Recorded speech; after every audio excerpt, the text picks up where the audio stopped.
it's really requires, I think, us to focus on an issue that's worthy of some self-reflection and examination, listening to others, and hey Hunter, hang on one second. Okay. Oh, you just went live. Okay. So Take two. I think we're live now. So we were live. Hunter was actually having some really good conversation. So sorry that stopped. But happy Tuesday, June 2nd, 2020. Thanks for tuning in. We've got a good sales meeting ahead of you. Obviously, it's been a wild week with a wild few months. 2020 has been a memorable year. Hunter, you had some things you want to talk about, kind of starting out. yeah. So I just want to acknowledge last week and what happened. It's been an awful week. And want to join Village to join other real estate companies and other business leaders in our community who've spoken out against systemic racism since the heartbreaking events taking place. And in Minnesota, as you know, George Floyd, a man in his mid-40s, who's roughly my age, crying for relief, saying he couldn't breathe, calling for his mother as law enforcement bore down on his neck. Blood flow and oxygen supply. Reports are that the knee stayed on his neck for 2.5 minutes after he had passed out, and he died. And so it just seems like there's a new story like this every week, and the truth is that racial injustice and inequality persists in our country. If you just force yourself to watch the video of George Floyd being killed, it does require us to pause and reflect, have some self-examination, listen to others, have the courage to learn more about the issues, and to speak up at times. I've been tuning into David Payne's Facebook posts recently, mainly for the drink recipes during Corona, but he had a good post of just the difference that he has as a white man versus if he were black, and just goes through the list over and over. It's just eye-opening. It's certainly appropriate for us to take a minute and consider a black person's experience today, even in 2020. A couple of quotes just that I thought were helpful. Martin Luther King, injustice anywhere is a threat to justice everywhere. We're caught in an inescapable network of mutuality tied in a single garment of destiny. Whatever affects one affects us all indirectly, and thought that was good. Nelson Mandela, who was in prison for 27 years working against racism in South Africa, a country with even worse racism in many ways than ours, he emphasized reconciliation and worked his whole life for that. And he said, where the people of goodwill get together and transcend their differences for the common good, peaceful and just solutions can be found, even for those problems which seem most intractable. So I thought that was encouraging. Just as a small gesture, want to pass along and make sure everyone, all of our agents are aware. Village is going to be a part of Blackout Tuesday in terms of social media, where other than posting a black background, people are choosing to refrain from posting on their social media for the day, just in order to show solidarity with the movement against racism. So we'd encourage all of you to do that with your personal social media accounts. Zach? Yeah. Well, thanks for sharing that.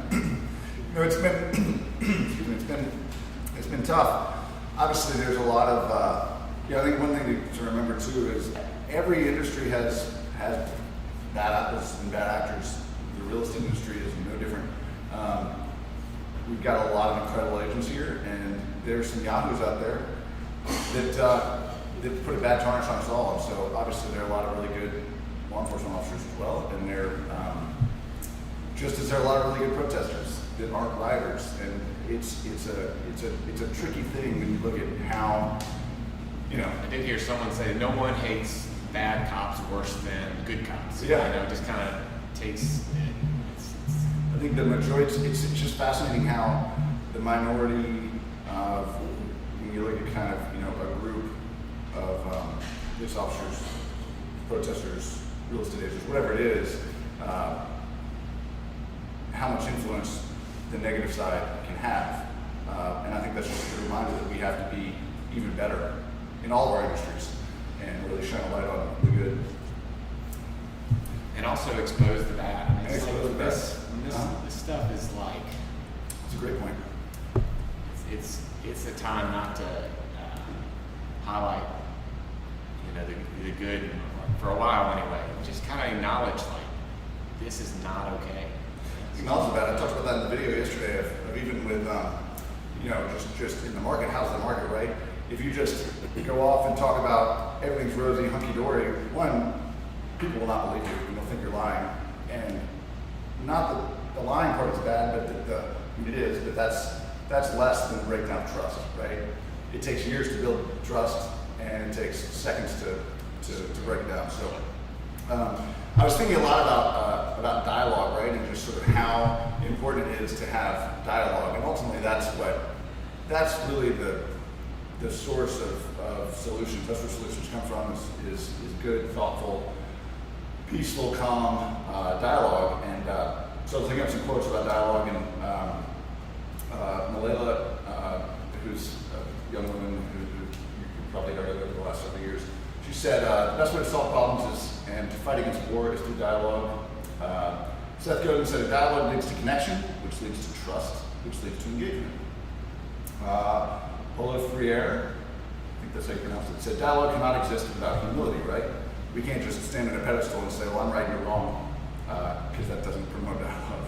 You have to be willing to listen to the other side. I took a trip to Europe, I don't know, 10 or 12 years ago, and there was a guy who was talking about, you know, and this was generalizing, but he said, you know, one of the nice things about French cafes is you can go out and have a cup of coffee and have a lively discussion and have completely opposing views and get up, give each other a hug, and walk away friends still. And it was a good reminder that is possible. Peter Sinjay said, dialogue starts with the willingness to challenge our own thinking, to recognize that any certainty we have is, at best, a hypothesis about the world. So on that note, gratitude, what are you grateful for? Wow, just a lot. You know, safety. Like you said, man, this year's been tough. But we gotta stay optimistic and grateful. I think that's it's just so important during this times, and you know, in many ways, in thinking about as someone who, you know, born in Nashville, I, you know, had both parents. In many ways, I'm, you know, born on third, and it's not my fault. I was lucky, you know, and I think that's where, you know, it's not necessarily I need to be ashamed of it, but that's where gratitude comes in. It's like I've got a lot to be grateful for. Many of us do, and so I'm always thankful you make me think about it every week. That's good. That's good. I'd love to, if y'all have anything you're grateful for, I'd love to just see it in the chat box. Feel free to type it in, and it's okay to be a little vulnerable. So try that. So I saw something the other day. I think a lot of you all saw this, and it was a picture of a protester and a Metro police officer hugging each other or praying together. I'm not exactly sure, but it was sort of this moment of solidarity, and it was like, wow, that's the beginning of dialogue, right? That's at the end of the day. For the most part, granted there's some outsiders potentially coming in, yada yada, whatever, but for the most part, these are Tennesseans, these are Nashvillians. We don't need to be fighting against each other. And there was a really cool moment, a video clip that I saw this morning on the news. There was a very peaceful protest yesterday, and the National Guard was there Tennessee National Guard, right? These are, again, Tennesseans. And someone in the crowd, the leader of the crowd, said, can you lower the perceived threat? We don't have shields. Can you just put your shields down? And they did, and it was a pretty cool moment, so I'll let you watch this. This is News for Nashville. We want to thank our National Guard for making Tennessee proud. Because our National Guard has shown us with their actions that they know that we are not terrorists, but we are the citizens of Tennessee. A powerful moment in Nashville tonight. Protesters and the National Guard members joining forces to promote justice and unity. Thanks for joining us. 2 days after parts of downtown Nashville were burned and trashed, protesters gathered again, this time, no major problems. Rebecca Cardenas and Ryan Breslin with team coverage tonight of 2 separate vigils. We're going to start downtown. Rebecca, what a powerful moment tonight. You know, Tom, it is a night that I think anybody who was there will not forget. That peaceful protest started here on Legislative Plaza. It eventually made its way past the caution tape and up the Capitol steps. There's a little light of mine, I'm gonna let it shine. Oh, this little light of mine, you know. Protesters were joined by state lawmakers once up at the Capitol. Chanting and singing continued until 8 o'clock. Representative Mike Stewart joined the protest and afterward told us he was deeply touched, calling tonight a historical moment. I don't think anybody who was standing there when the National Guard laid down their shields could not be completely moved and be proud as Americans to see our system working exactly the way it's supposed to work. You know, I do want to note that the organizers of the protests tonight repeatedly iterated that they wanted to keep it peaceful, and we are happy to report that it has been quiet here, remained quiet here downtown tonight, and the Capitol, of course, remains heavily guarded. Tom? Rebecca Cardenas live for us. Rebecca, thanks. So that was there's plenty of info on there that you can Google and some other images, but it was a cool moment, and it seemed like it was fairly spontaneous, and but again, what allowed that to happen was trust, right? Dialogue and trust, and so I would just encourage everybody to be open to sharing, be open to receiving, and continue having that dialogue in about this and about your business, about everything you go about. Cool. So Teddy Pins is here. He's going to talk. We've got a lot of y'all have been loving some of the education offerings that have been coming out. So thank you, Teddy, for that. Yep. We've got. Why don't you talk a little bit about what I've got the calendar up here? You want to tell us a little bit about what we've got coming up and what people have been enjoying and asking for and what you're providing? Sure.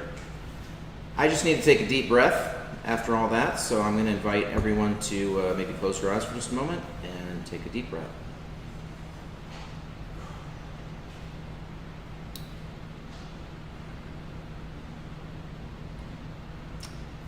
All right. Thanks for bearing with me for that. It's just it's tough to transition from that type of content to things that I'm quite passionate and excited about, and I want you to have a chance to take advantage of some great things we have coming. Today at 10:30, we've got Nick Irwin leading a series on Outsource It. So today is Outsource It on marketing, contract to close, and everything else you could possibly want on that. Next on the docket, in true David Letterman style, Shay Hada at this is a non-village sanctioned course, but I certainly endorse it in the sense that Shay Hada, she's the wife of Nobu Hada. She runs an amazing business in Chicago, averages $30 million a year, winning more listings. That's at 1 Central. That's on CRS. I posted a link on Facebook. Wednesday, tomorrow, is our weekly Thrive call. So this will be our third one. I started this call 9 a.m. sharp on Wednesdays, Thrive. And what we do there is we reflect, set, and connect. So the first thing is going to be reflect. We'll be sharing good news, gratitude, and grace as an introduction. That's something I've done with my team, and I find everyone enjoys a chance to just create some connection, right, and sharing amongst that. The next thing is set. We want to set mindset. So we'll have a little mindset moment, and then we move into connect, and that's on real estate hot topics and tales from the trenches. That's every Wednesday, 9 a.m., and we'd love you to participate in that. That's been really awesome. I just want to give a shout out I participated in that last week, and I loved it. It's Yeah. really cool to see everybody come together. Obviously, with not as many people being in the office, having that moment where you can really share, and man, people opened up and were sharing some really valuable stuff, like life-changing stuff. If I'm an introvert, it's easy for me to not. You don't have to participate, and you can learn a lot.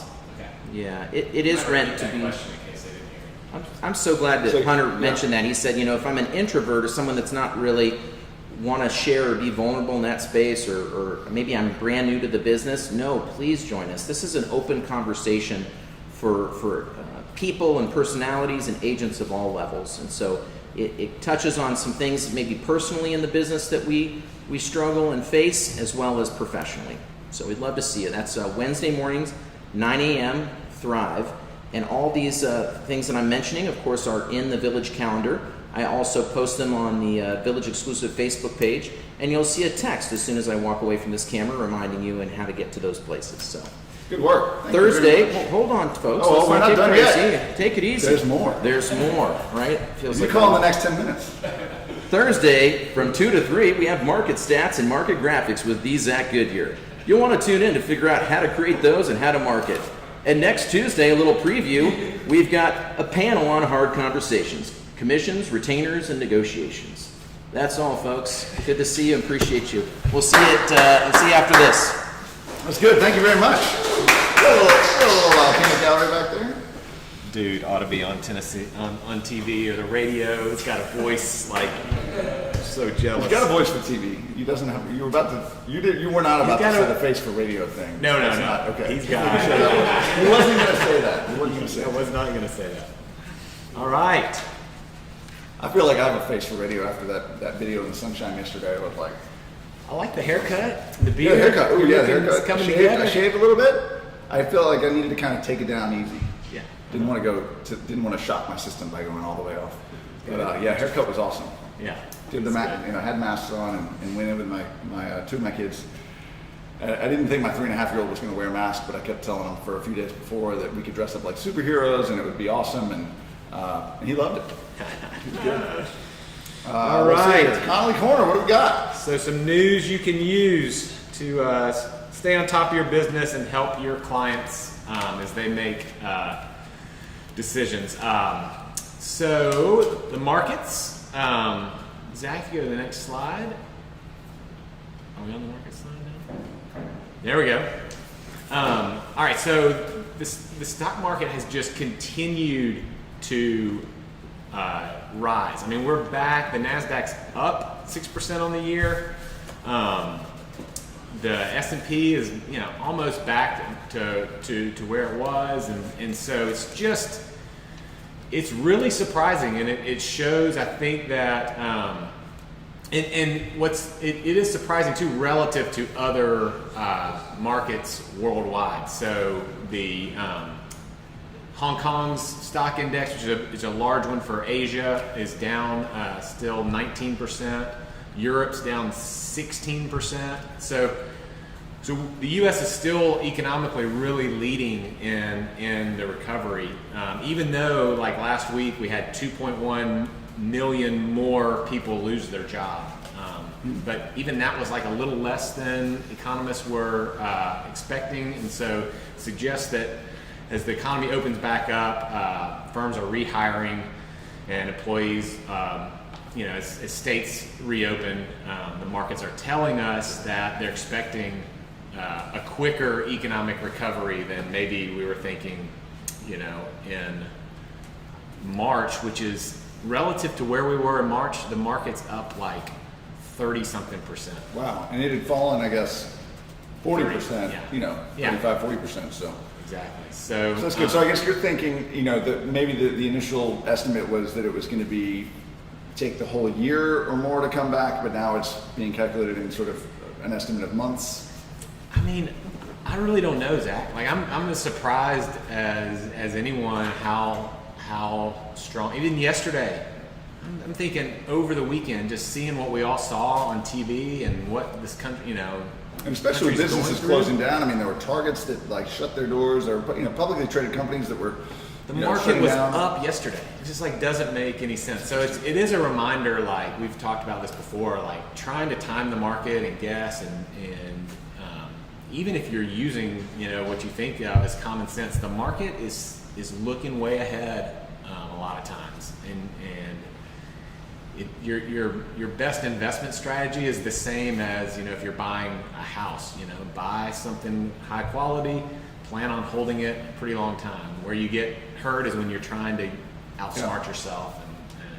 It's a real, I mean, we talk about that a lot, but just on the real estate front, to tie it back into real estate, people say, you know, I want a good location, I want a nice house, and I want to make sure it's a, quote, good investment, right? Well, remind them that a good investment is not just a financial investment, right? I mean, everybody wants to make money on their house, or that's what you've sort of been trained to learn. But at the end of the day, a house is a roof over your head. It's one of the basics of life, right? It's shelter.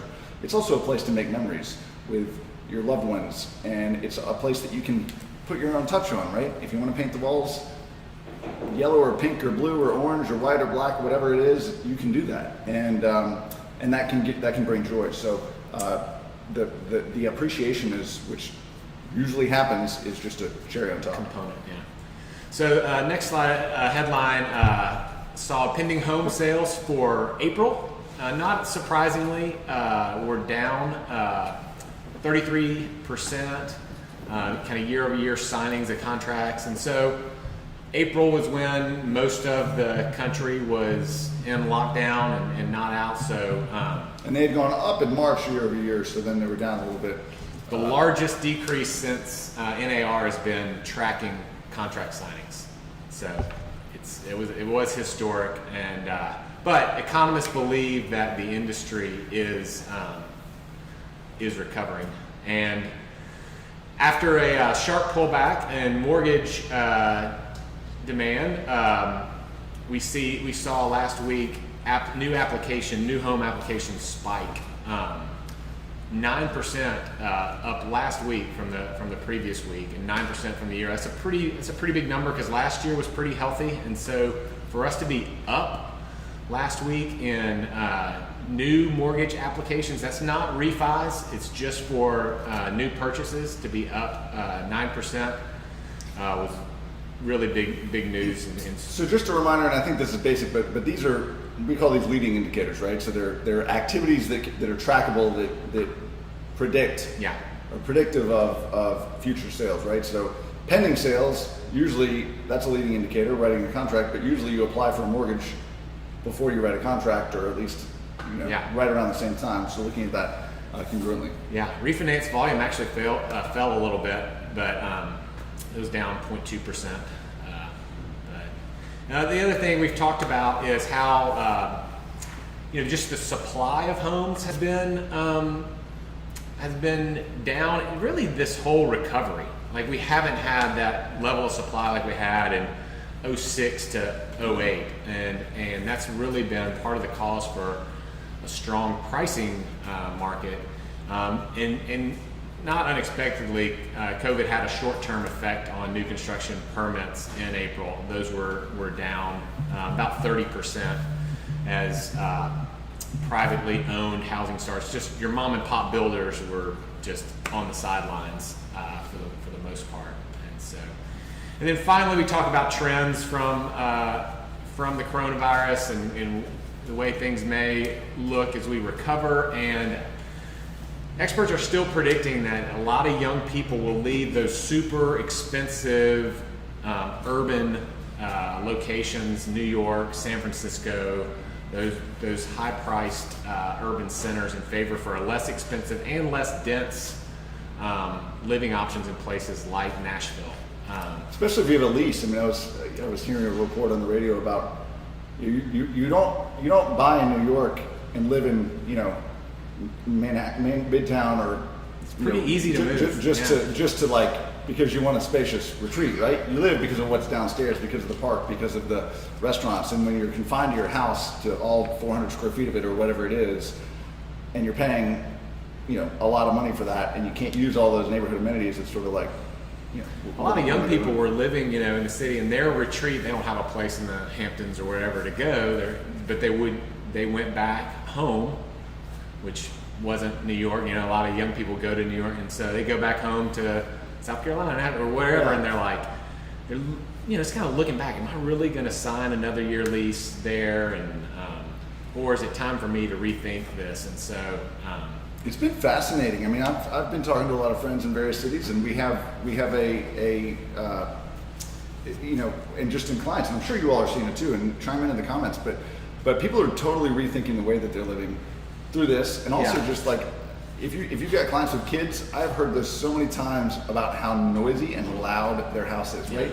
This open floor plan concept that's been great for so long, like, it's noisy, it's really loud. Well, there is, one thing that's interesting is MLS searches are up for less dense versus more dense in terms of locations. They're up for single family versus condos, because you just have one little more space. And then the space that people are searching for, I look at it broadly, it's up about 10%. Just people are wanting a little more size, and they're willing to trade, I think, location in many ways, or distance from the urban center. And then pools and amenities, those sorts of things are also being searched more often. It's a small sample size, but it is worth, I think it was interesting initial data. And, if you haven't heard of a stock tank pool, you should Google it. I know, I saw that. I've seen a lot of those, they're fun. So just want to pat yourself on the back a little bit. So data is in for the first 4 months of this year, and your hard work over this year, we are, it's never our desire to be big for the sake of being big, but it is interesting just to see kind of where we rank in terms of total sales volume, which is the far right column. You can see kind of the top 4 are really only separated by a few million in total volume. Then there's a big drop before you get to parks, and this is Davidson. This is Davidson County, and so. But more important for this year, only 2 brokerages are up in sales in terms of units. Again, this is Nashville, year over year, and it's Village and Compass. And Compass is really skewed because they started at 0 basically just over a year ago. So. Their volume being up isn't a big surprise, because they've started from 0. But the only other firm that's really kind of been around 22 years, Village, is up 25%. Let's cheer for that. Awesome job to all of you guys. And on a per agent basis, I don't think we looked at it on a per agent basis, but if you looked at it on a per agent basis, we've stayed pretty consistent at about 300 agents. And that has, if you look at it, break it down on a per agent basis, per agent productivity, I bet you're going to see y'all are kicking some. Yeah. And so if you look at, that's in terms of units. In terms of volume in Davidson County, there is, so Zeitland's up 14%, Village is up 43%. So again, we're just, in volume-wise or units, we're doing really well. And those are the only firms that are positive year over year. So good work. Good work, y'all. That's then awesome. you add in Williamson County. Again, Compass and Village are the only 2 brokerages that are up in terms of units year over year. We're up 30%. And then if you add in just volume instead of units, it's us, Compass, and Pilkerton. But we're up 55% for the 2 counties we really operate in, Davidson and Williamson County. So as I talk to other real estate companies, or talk to people that join us, the main reason agents want to join, when they tell us, like, why do you want to move to the Village, they say, well, I want to be with so and so and so and so, and I want I want to be around more strong agents to help take my business to the next level, or something like, you guys seem to cooperate really well with each other, and that's the kind of place I want to work. I think this, all of this growth stuff is kind of fun to see, and the success you guys are having. But it's kudos to you all, and thanks for making Village a really special place. So anyway, just in summary, like, we're back open. It is so good to see you guys. We are still closing an hour early. Rachel is not messing around with the cleaning here at 21st, and Belle and McLean in Franklin are doing the same. Kendra's out, she's out for surgery, and we'll be back soon. So, but making sure the offices are staying squeaky clean, so that each day you're able to set up. So we'd love to see you. Obviously, be safe and do what you feel comfortable with. But it has been awesome just to see the activity level picking up around here, and it just it adds to everything.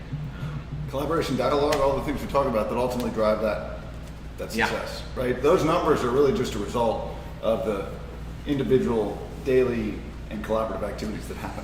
So, good work. All right. Cool. So the market, so we've got showing traffic. If you look at showing traffic, and we look at this every week, we are back up. So the orange line is this year, 2020, on a daily average of Tennessee, and the blue line is last year. So if you look at May, the showings were steady up a little bit and then fell a little bit last year, but we have been on a steady increase for the most part, with a little bit of a dip that was fairly congruent with 2019 in I guess the kind of middle of May. But that's awesome. I mean, I know you all feel it and you see it.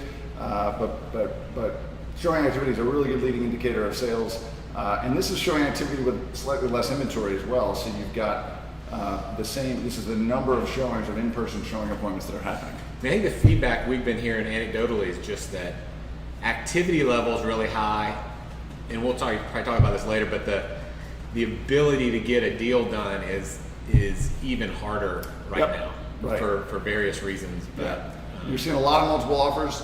And then in a certain price range, you're seeing, a lot more negotiating happening. So it's very dependent upon the price, condition, location. It's great for our business because it's really important to have a good agent. It is. This is like a time where you can really show your value and add value, not just show your value, but actually provide good value. So we're going to talk about how to do that. Not sure if you watched the video yesterday, but we're going to give a super quick recap of that. Mortgage rates. We've got, I'm trying to look behind our lights here. Seeing Connie and Roger here, I will go through the rates. Same as last week. 30-year fixed, still at 3%. 15-year 2.625, and then the ARM is at 3.625. So 30-year fixed rate at 3%, that's pretty easy to remember, but make sure you're talking about that. That is super low, right? I know you know that, but that is a crazy low 30-year fixed rate loan. And it really improves borrowing power. 10%, 1% equals 10%, rule of thumb. Just a reminder, find a partner, keep you accountable, use the scoreboard. I'll send it out again. A lot of y'all are using it. Some of y'all are turning it into me. I love that. If you do this, take a picture of it, send it to me. Send it to somebody, send it to your broker, but find somebody that you can share it with. It's less important if they review it and give you feedback than it is for you to actually do it and share it, because that sharing makes you feel like you're doing something, you're not going to want to share something that's kind of half done, right? So do the best you can. Don't let perfection be the enemy of progress or good. So a few tips. So tip of the week. This is a good quote. I was reading an Inman article this morning, and it said they were interviewing somebody, and they said in uncertain times the most important thing any agent can provide is trust and transparency, right? So just shouting out there, oh, everything's great, it's wonderful, yep, and then you're off, like that does nothing, right? Even going so far as to say, we talked about this the other day, is to just say on social media, you sell something, it's like, sold another house, just sold. Well, that's not transparent. That's just like spouting out a data point. How did you do that, right? How did you add value in the transaction? What was the specifics? Obviously keep in mind, confidentiality that you have to keep within your client, but what were some of the unique things that you did? What were some of the challenges that you overcame with your client? How did you have to coach your clients through that? But do post if you sell someone's house. But do post it. Yeah, it's great. But talk about it. And so some of y'all have been doing that and been sharing your posts with me. And I love seeing that stuff. So keep doing that. So we talked about yesterday 5 ways you can win in a multiple offer situation. This is collectively from our broker and education team. We had a meeting about this yesterday and just collected some ideas. So obviously there's more than 5, but we thought these were 5 that you can remember. So number 1, have a pre-approval letter, and don't just get a pre-qualification letter, right? Those are 2 different things. I think most of you know that, but really start the process with a lender. Make sure they're starting the application process. They've turned in all their tax returns. They've turned in their pay stubs. They're halfway down the pipe in terms of what they need to do. That will get them further. In addition, on the loan front, I loved this, and I have never done this, but it was brilliant. If you're presenting an offer and you've got another 1, 2, 3, 4 competing offers that you're competing against, a lot of times as a listing agent we'll receive a letter, and we don't always know that lender, right? Sometimes it's a lender that's out of state or whatever. But have that lender call the listing agent, introduce themselves, and just talk about the buyer. A lot of times a lender may have worked with that buyer before in another transaction, and that's a really valuable piece of information. As a listing agent, I have had people do that to me, and it hasn't been right away, but I found that out several days into it.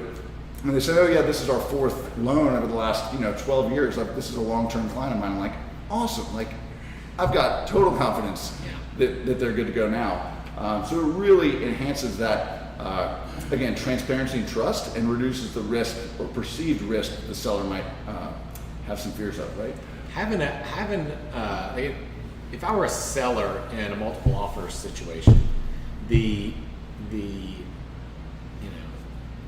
chances of this offer closing, that would be the number 1 criteria I'd be looking at, besides price, obviously. But if I got the price close on a number of offers, I'm dialing in on who is most likely to close. You think about the risk. You think about, things like inspections. The baseline is like, it's price. Finance. It's an extra $4,000. All right, go ahead and calculate the actual hard cost of moving out of your house, physically moving out of your house, right? Just that, buying another house, renting another house, storing, moving, like just that alone is going to be way more than $4,000. So if you had to do that and then you got to do it again, or you get stuck with another, absolutely. Like, the ability to close is huge. So tip number 3, try offering some seller occupancy after closing free of charge, right? So always call the listing agent and use this question. Outside of price, is there anything that your seller is looking for in a great offer, right? What's most important to them? What is their ideal closing date? What is their ideal inclusion/exclusion? What is their ideal inspection period? Go ahead and line up the inspection beforehand if you can, and just tell the listing agent, hey, I've got an inspection. Today's Tuesday. There was a slot open for Thursday morning. I don't know if we'll be able to get this worked out by then, but in hopes that we can, I've gone ahead and lined it up. Wow, that's awesome. Your inspectors will usually be able to do that. And just be open and honest with them. Just say, hey, I'm holding it. I don't have it under contract yet, but if it's an inspector you use a lot, I'm sure they'll do that for you. And then I've had some buyers balk at this and say, well, I don't want to give them 3 days for free.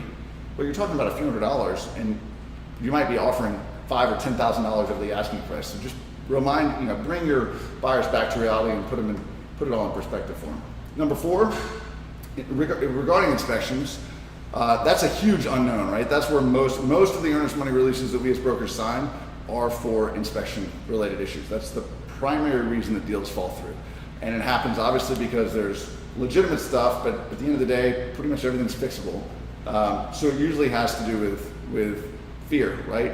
Buyer's remorse sets in, the inspector comes in, they get 47 pages of all the reasons you shouldn't buy this house, and the buyer says it's a sign, right? And then they start to get emotional about it. And all those things, that's what we're there for. But on the front end, you're removing you're adding clarity, you're creating trust and transparency, and you're saying, we're still going to put this contingent upon inspection, but we're not going to ask for any repairs. Or we're going to limit these repairs that we ask for to no more than $500 worth of stuff or $1,000 worth of stuff. That gives hard facts that a seller can base an opinion on and removes the risk. Number 5, keep it clean. I see this so often, where buyers will say, I want to write an offer and I want to do, over asking this and that, and you kind of coach them, and then you go into the contract and they say, well, we're offering them over asking, let's just ask them for a home warranty. It's like $500. Well, I heard on HGTV that like the sellers will sometimes pay for closing costs. Let's ask them to pay for our closing costs, right? Don't do that. I mean, you might as well just offer full price with a clean offer, unless the buyer really needs that stuff. But it just clutters the offer. Cleaner offers are easier for a listing agent to present to a seller, and it just makes it all, again, transparency and trust. So, Lee, you want to come up and talk? Yes. Colin's out of town, and so we got some Lee logic. The P-Fun problem. We went from Colin's conundrum to Lee's logic. P-Fun problem. The P-Fun everybody. problem. Okay, so it's more of just a clarification, I guess you could say. When there is an agent bonus on a listing, kind of that you're supposed to disclose that. We saw one in the MLS that they were going to like the Caribbean if they like the agent bonus for a trip to the Caribbean or something. So you just want to make sure that that is covered and disclosed to your client. Standard practice 1-13 and standard practice 6 of the Code of Ethics kind of go over this. So just a friendly reminder to make sure that you're disclosing that to your client. And also if you see one that says, you know, a $2,500 bonus with a full price offer, I would just tread lightly because your client might not want to put a full price offer in. I mean, if they do, that's great. At the end of the day, they need to be aware of that. Yes. And they should always get a copy of the compensation form. Absolutely. And that needs to be on there. Yeah. Because more than likely, unless they want to pay full price, which would be great, but you want to make sure you're looking out for your client's interest over yourself. Yeah. So. Really, what a cool thing if somebody, you know, not everybody might do this, but if there's an offer of a trip to the Caribbean, I'm probably going to use that and say, hey, you buy this house. Right. They're offering to send me, but I'll give it to you. I'll figure out a way to give it to you. Yeah. So you can go to the Caribbean out of it. For sure. Absolutely. Have the movers move while you're at the beach. Yeah. How about that? So. All right. Good. Everything else going well? Doing good. Y'all come to the office and miss you. Come over to the south side. We'll listen to some tunes. Good stuff. All right. So Mindset Monday, I did this video yesterday, and again, this was not just me doing this. This was based on again, the broker and education team collaborating. I was just the voice of it. So, but we're going to start a little series of a little video series during this time, just to try to get everybody kicked off on the right foot. Hopefully they'll be short and sweet, but feel free to watch them. I've gotten a lot of feedback. I did some videos early in the coronavirus quarantine period, and then I slowed down, and I've had a lot of people say, hey, we missed those, can you do those again? So hopefully they're valuable. What we talked about yesterday is just the way, and we've said this a lot, but being overly optimistic and sort of fake positive, positively fake. No, just be real, be authentic.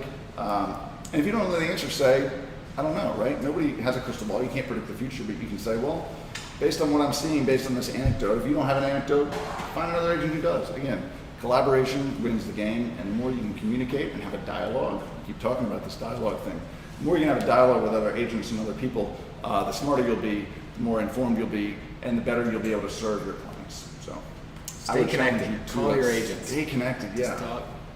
Call us. Call us. We love it. So, coming soon, I'm going to send this list out here very soon. So right between now and the 10:30, right? Education platform with Nick about outsourcing things, which I can't wait for that. Please enter your coming soons, and I will send out that list right at 10:30. So if they're not in there by 10:30, then they'll come out next week. But that's all we got. If you have any takeaways, feel free to put them in the chat box. But thank you all so much for tuning in today. And don't forget about Blackout Tuesday. I think it'd be important for all of our agents to participate in that on your social media. Village will be doing that as well, so just be aware. Yeah. Good stuff. Thank you all. Have a wonderful day. Enjoy your day and enjoy your week. Talk to you soon.